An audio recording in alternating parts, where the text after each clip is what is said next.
cho templa con đã chọn mua con là cô mua bậc tiền cái là này Không nào? Mít cái lệ mông hộp hộp bộ huyền này.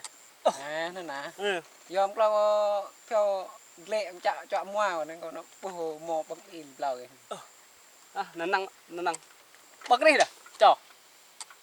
bậc tiền này Cái tụ gặm á. Nó có xíu này.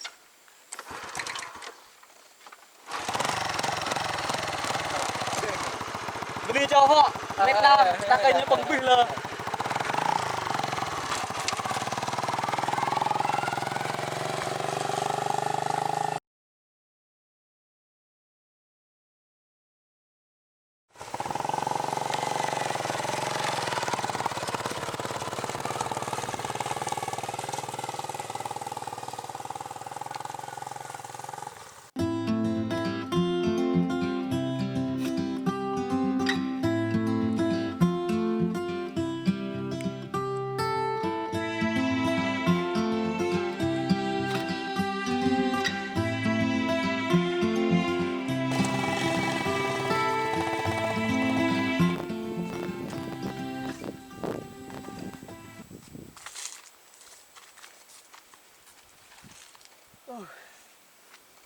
Từng là năm mươi là mò là bưng blau là bưng tiêu là năm mươi phình đứng nè đấy.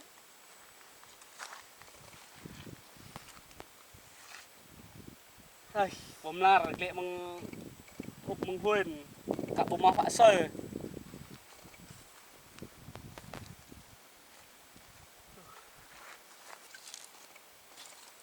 Bơ, cruci lên nè.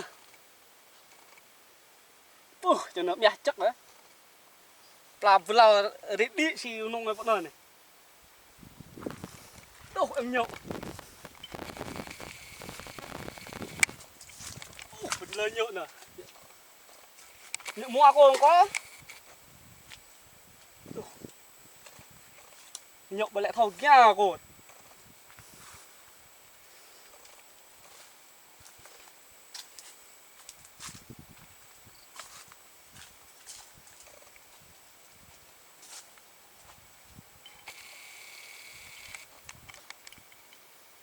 Dạ lệ.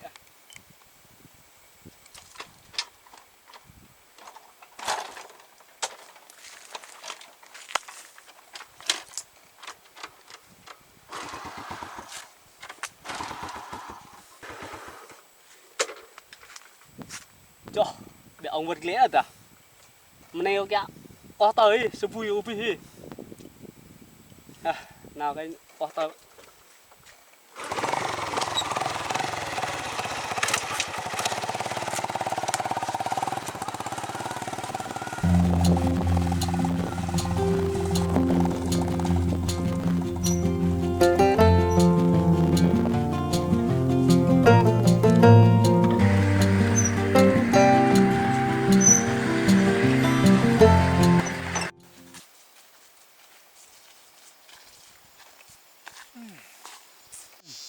đầu tư lỗ chết, đầu tư chuối là bao nhiêu tiền bỏ ra bây giờ là không có cái nào thu,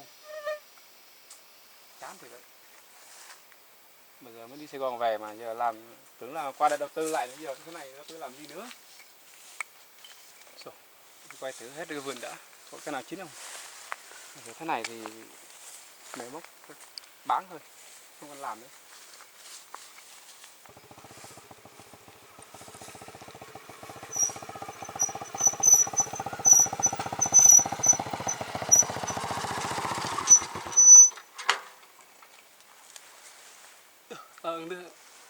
Em pla này dễ được ghê liền. Năng thì đang xí lưng thì nó mọ đọt tay đọt bụng nhiều. Quay là một quay sông ao mà là từng nào hộp học bộ huyền bị mù sông ao bộ bị mò bỏ đi bị mò bỏ.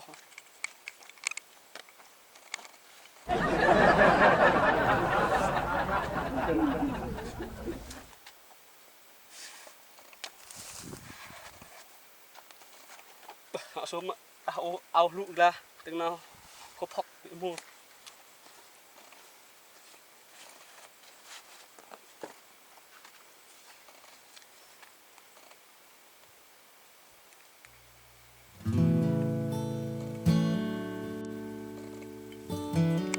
ơi nhưng có khăn quá mới chắc hộp học mới chắc mình bùi được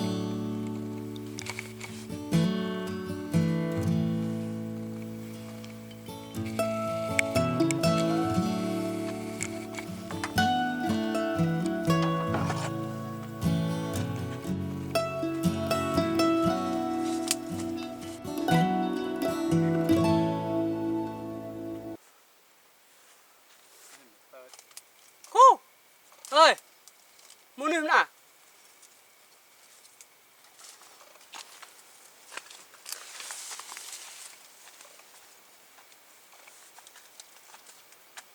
tờ nó em có ở vọc thôi nãy sao đi đăng khi ngay thì luôn muốn ở vọc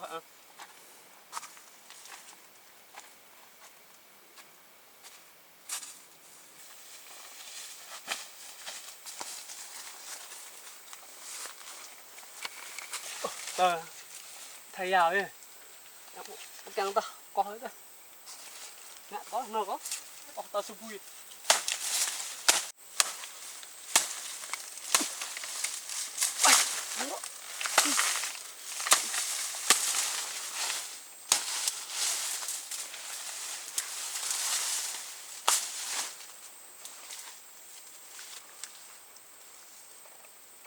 được tao có là bộ hình ơi tao để có hơn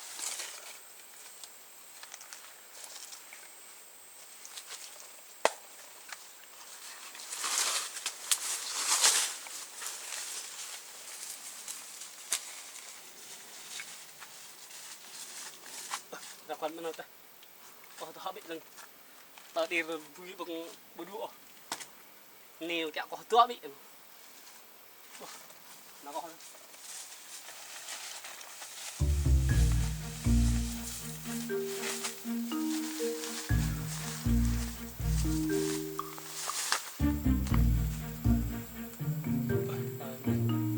ô bà ô mịt hoa có tơ vui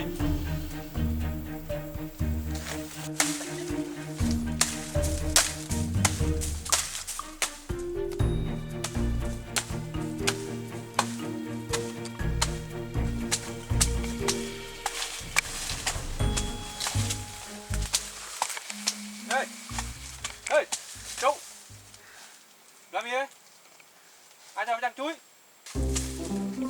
tao mà cầm chuối ta hành cái gì chuối đó cái gì ê tao mà cầm chuối ta hành ôi ôi đi ra ai cho trong chuối hả ông già lắm tao đây là đây cái chuối này là cháu trồng nó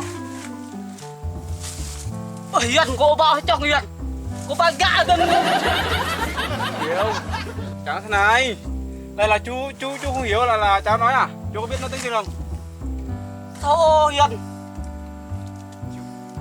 thôi đừng có chắc nữa thế này này chuối này là cháu trồng hiểu không cô bao trong cô ba gạ điên đi cô ba gạ đừng đi hiền cô ta đừng chả có đi hiền cô đi ơi đâu vậy chú chả có đi rồi hiền rồi cả cô bắt tờ chả có đi chú làm cái gì á cô biết bao gì cô bắt tờ cô bắt tờ hiền cô biết bao gì chả nói thế này mà chú làm gì mà chú nằm ở đây ấy cô bắt tờ đứng lên cái gì ta nói là đi về mà tự nhiên là nằm đi đâu chắc mê mới cây rồi cô có tờ bị điên cái gì có tờ bị Cái thằng kia là cái gì? Chú chắc mang cây được không? Đâu? Chú ở đâu? Xe đâu? Bỏ đâu? Cô mua xí. Thì chú đi đâu? Đi bộ à? Thọ, Việt tâm ăn Việt có. Việt cái Việt có tờ lại dám đi. Thôi. Về. Chẳng chứ à? Đi. Ngại nửa đi. Ba có Việt nữa có tờ đừng. Có tờ thì Việt. Việt có tờ. Ôi Việt. Cái gì? Có tờ của lên, tiêu kìa có tờ Việt. Đi về. Tiêu kìa có tờ sự vui Việt. Hiếu. Đi. Việt người ta. Dạ. Việt người ta. Đi vô có Ta cái trồng bao nhiêu? Việt có tờ. Đây. Việt. Tiền có tờ sự vui Việt. Việt người cả nhau đó. À chẳng đây. Có phải chú chắc không? Hà lê gít. Đây này. Có phải chú cái này không? Trời ơi. Biết không? Đây là tôi trồng bao nhiêu năm biết không? Cứ chắc à? Có tờ này. Tờ này này Việt. Đó, gặp người đồng bào đúng là khổ thiệt ấy. Đây. Cầm này vào đây. Đây, vào là phòng làm gì đây? Việt cô bài ở phòng ơi Việt. Cô bài ở bì mô, cô đã cơ. Cô bì cô. Việt. Thế là vào trong phòng làm việc. Cô vào ơi ở phòng. Việt cả nhau đỡ. Cái này là ai trong đây? Trong mì rồi, trong chuối này. Cái mì này ai trong? Em lại cô bảo trong lại. Thế là cái mì này ai trong đây? Việt nữa cả. Cô bộ nào ôm mì. Cô bộ Việt Nam ơi.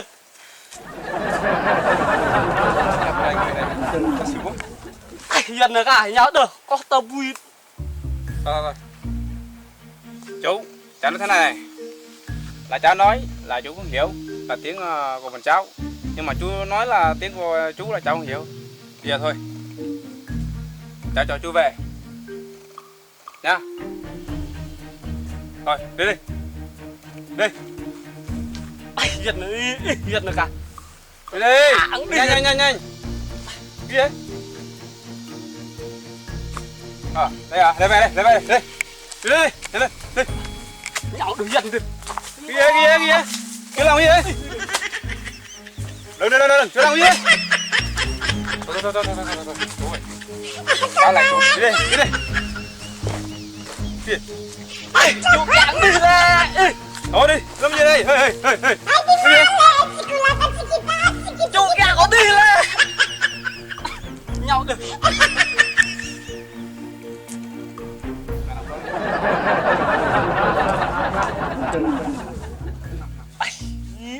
Việt nữa chẳng đi được. Em có vui. Chú kìa có đi lệ. Có đi hơn. Hai thằng bị quá. Có đất hơn. Nhau được Việt nữa. Có tập vui tiêu kẹo. Có tập vui. Làm gì? Cháu Đi hùng. Về. Nhau được. Nằm ở đây. Cho nằm suốt lệ.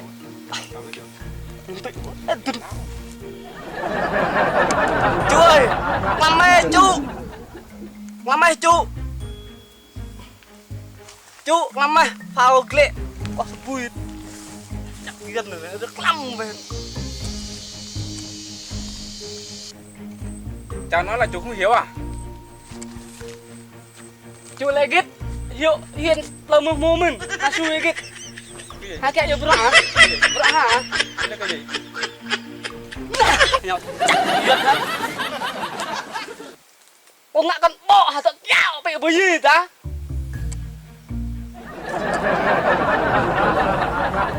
Hả kẹo mạ cả? Hả kẹo ghẻ? Nhau chắc Việt. Nói chuyện với người ông già này, người ở đâu ra? Nói cái gì nó không hiểu, cứ năm nói là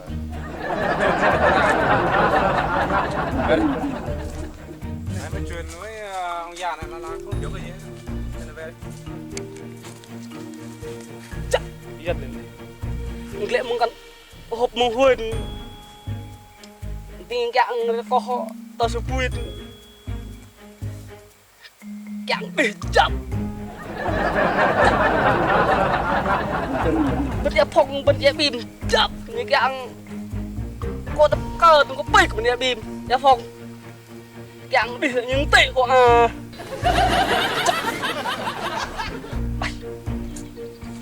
yok deh yang bị mộng quá clip làm cá rồi cái thằng vừa lệ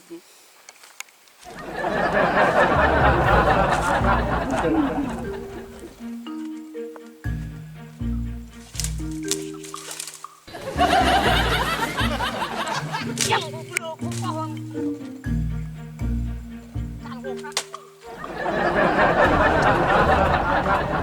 thở bộ ấy việc căn tội chắc đấy nó có bộ huện đấy có vui pa mình kẹt đi clip một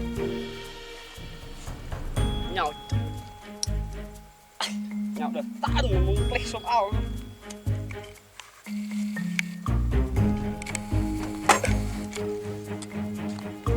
có thầu ấy có áp hơn ấy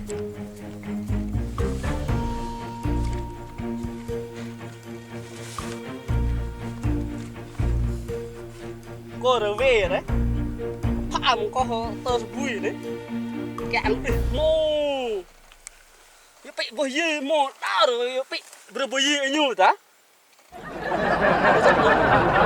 hộp hộp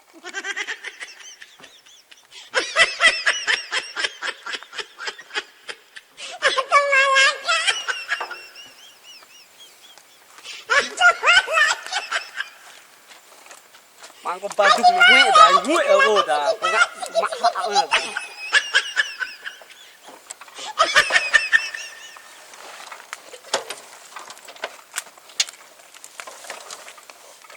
cái gì bê lệ ô cô nơ kẹo con số vui mua tôi vui bằng ngân giật nó pha ra con hơn